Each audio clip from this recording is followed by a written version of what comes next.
Blue carbon, is it everything it's cracked up to be, or could it pose more problems in the long term for the oceans and the planet? We're going to talk about that on this episode of the How to Protect the Ocean podcast.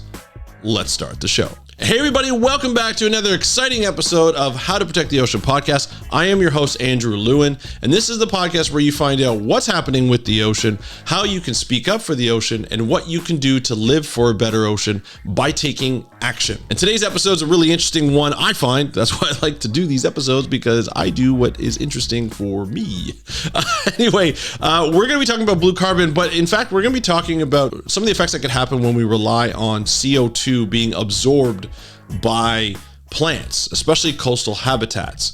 A new study that was covered and written about in Manga Bay News. We love Manga Bay News here at the How to Protect the Ocean podcast. If you go to mangabay.com, you can get all your ocean news, trees, forest news, a lot of environmental news that you've never even heard of these stories before. It's fantastic. They're not a sponsor. I just love it. That's my go-to when I look for ocean news to cover on this podcast. We're going to be covering a bunch of them coming up, and this one is included. So essentially, coastal ecosystems, it says here in the description, I'm going to kind of read it over here. Coastal ecosystems take in huge amounts of carbon dioxide from the atmosphere, but researchers are still deciphering how much methane, a far more potent greenhouse gas, they will put back in the system. Researchers studying seaweed and mixed vegetation habitats in the Baltic Sea found they emit methane equivalent to 28% to 35% respectively of CO2 that they absorb. And the findings highlight that more work needs to be done to understand methane emissions in different coastal areas to get better accounting in the carbon balance sheet. This article that we're seeing here in the Manga Bay News that covers this study is really about the carbon cycle. It's about looking at the carbon cycle and what it will do for the atmosphere, what it's going to do to climate change. That's what it's really about, right? A lot of times when we look at blue carbon, we look at, hey, mangroves, seagrass. We have a lot of other sort of coastal habitats like mudflats, salt marshes, things like that. They actually absorb quite a bit of carbon dioxide. So great, carbon dioxide is a greenhouse gas that we need to reduce. So the ocean absorbs a lot of it. The ocean absorbs it through phytoplankton, through seagrasses, through mangroves, much, much more than trees do in a forest on land. So this is a good thing, right? Well, this study is kind of saying we need to throw caution in the wind in certain places, because depending on what's in the ecosystem, how it's breaking it down, how these organisms that are found in the ecosystem are breaking down the CO2, it could actually increase methane back into the atmosphere. And you don't want that, because methane is worse than carbon dioxide in the atmosphere. Now, how much methane is actually going back in compared to what's coming out?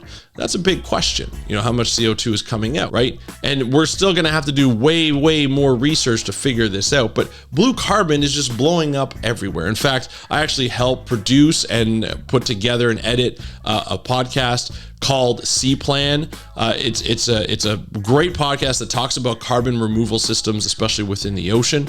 It's very, very policy oriented, a little bit scientific, but talking about the pros and cons of looking at carbon capture, looking after carbon credits, and all of these different types of carbon systems that people are coming up with, and startups are kind of coming up with all over the place to figure out how not only could they make money, but also decrease the impact we have on the oceans. Carbon credits and just sort of any kind of carbon pricing is going to be huge in the future, whether you like it or not. It's coming into the forefront. There are a lot of companies that are vying for this.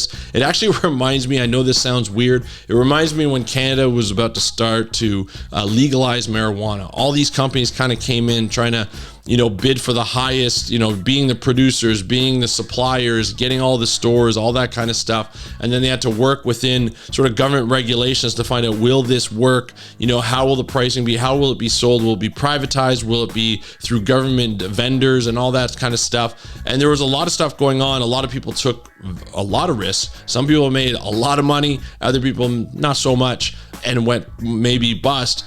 But it reminds me of this. This is sort of like everything's chaotic. Everything is hectic. People are trying different things. There's a lot of seaweed. There's a lot of seagrass. There's a lot of mangroves. There's a lot of potential in restoring these types of habitats where you can actually benefit not only in a reduction of climate change in terms of reduction of CO2, but you can benefit in building up these coastal habitats that are great for nursery areas for fish and invertebrates that are trying to grow to a certain size before they go out into the ocean. You have a lot of hiding spots for predator-prey relationships. It solidifies the coastal zone. It decreases energy of waves that come in. So any kind of storm surges or any kind of God forbid, tsunamis that come in, you actually get a reduction in wave energy. So these systems, being able to revitalize them, restore them to that point, to pay that money to do that, before was very difficult. It was hard to do because it's so expensive to do anything in the ocean, especially when you're trying to revamp or restore a habitat. Now there's a little bit more money involved, right? Because the more habitat you have, the more mangroves you have, the more seagrass you have, the more salt marshes you have, the more you're absorbing carbon dioxide. And that's the key right here. So that's what everybody's like, hey, there's multiple benefits to restoring these habitats, to protecting these habitats that are already there, and to discovering new habitats and what to do with them and getting them protected and monetizing them, to be honest, for a lot of these countries. A lot of countries that have seagrasses, mangroves, and so forth are sometimes small island states that need a little help, that are seeing the effects of carbon dioxide in the atmosphere and methane and greenhouse gases and climate change. And they're feeling the effects of the higher sea level rise. They're getting the effects of the more intense storms and more of those storms. They're seeing those effects. They're seeing the effects of a lot of different things. And it's about time that they can monetize these areas. In fact, just recently, a friend of mine, Dr. Austin Gallagher, who is the CEO and founder of Beneath the Waves, him and his crew, they actually were tagging tiger sharks. And one of those tiger sharks, they put a video on them, a video camera on them, and they went into one of the largest seagrass areas potentially in the world. I forget the actual what the accolade is, but it's massive. It is massive, and the Bahamian government is going to use that to monetize for carbon credits. So we're seeing a lot of advantages in this for a lot of countries that need the help, that need the money, and a lot of countries that need to offset their carbon with credits. That'll happen in the future. So I think it's a really interesting space. It's why I teamed up with Will Burns to do this type of work. Hopefully we'll have him on the podcast soon to dive more into the blue carbon space and carbon removal space and what it looks like when we're talking about reporting and evaluating what's the right number. It's a really fascinating space. But in this situation, we're talking about methane. All these benefits are happening, and we're saying, oh, we're gonna increase carbon dioxide. But just like I mentioned, a lot of the blue carbon space comes down to how do we evaluate how much carbon dioxide is being taken out of the atmosphere, how much greenhouse gases is being reduced by having those habitats take them out, and then how much is getting put back in. Because there was always a number. There was always a small number of the output being methane.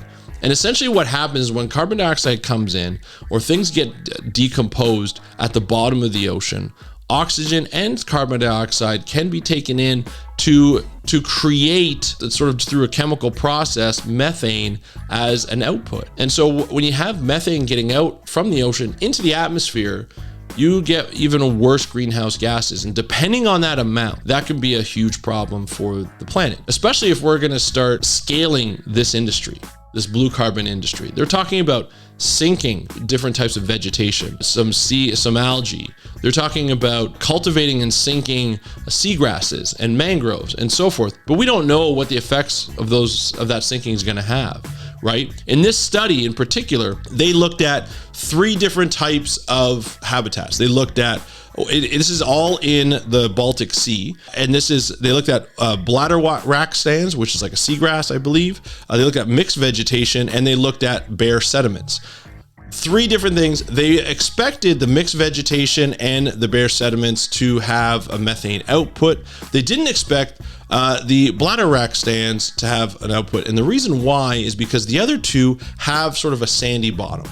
And in that sandy bottom, you get these organisms called methanogens. And methanogens are the ones that break down all the detritus. So any mixed vegetation that falls to the ground gets decomposed, and that methane gets released. The same thing will happen in bare sediments. Bare sediments will have these little microbes, methanogens that come in and break down anything that falls on them, and then they'll release methane. methane.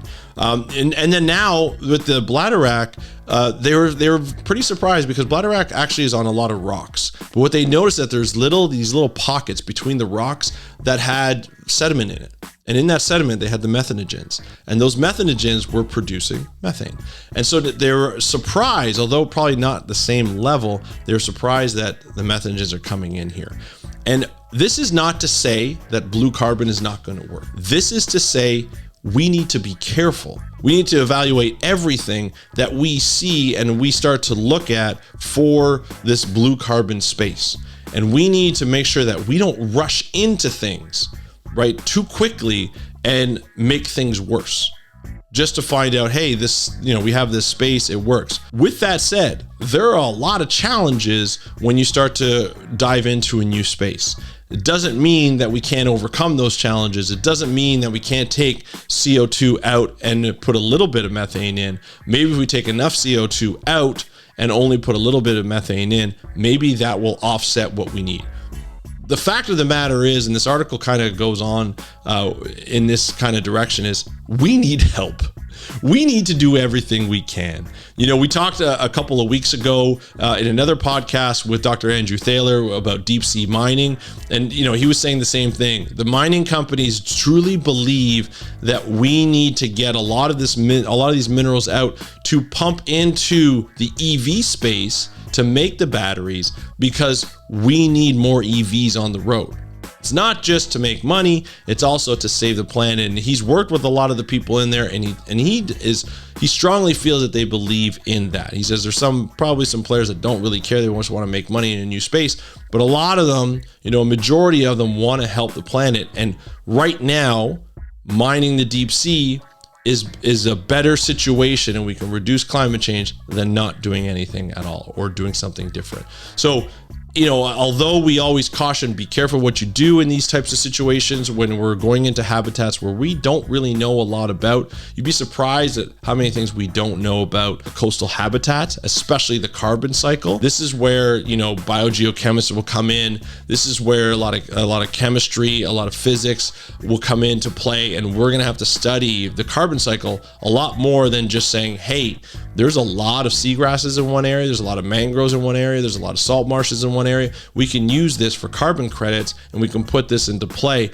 and start to manipulate the area so that we can sink some of the detritus and really start to absorb carbon and use it as a sink. That's a huge term within biology, within marine biology. Sinks and sources. You look at sources of carbon dioxide, sinks that would actually absorb carbon dioxide. You can look at sinks and sources from a biological standpoint too, where you have a source of larvae that comes in and a sink that actually takes in the larvae and provides a habitat for it. So it can work in a lot of different ways, but in this case, we're looking at it from a carbon cycle perspective. And I just think it's interesting. I think, it's something that we definitely need to look at more. We definitely need to put more information, more resources, more funding into it. And luckily there's a space that wants to do it. So hopefully there's enough investors in there. Hopefully there's enough venture capitalists in there that will do that. And we can figure out with the combination of scientists and conservationists, if this is truly the right thing to do and whether we should look at what happens in shallow coastal areas compared to deep sea areas. So there's a lot of questions in this, and I would love to hear what you think about this whole situation. Leave a comment in the description below if you're looking at this on YouTube, or you can contact me by DMing me on Instagram at How to Protect the Ocean. Or you can even go to our website, speakupforblue.com/contact, and you can just fill out the form with your question or comment, and you can email me. It goes right to my email. I'll answer back in a few days. So that's it for today's episode. Really want to hear what you think. Thank you so much for joining us here on the How to Protect the Ocean podcast. I am your host, Angelo, and have a great day. We'll talk to you next time, and happy conservation.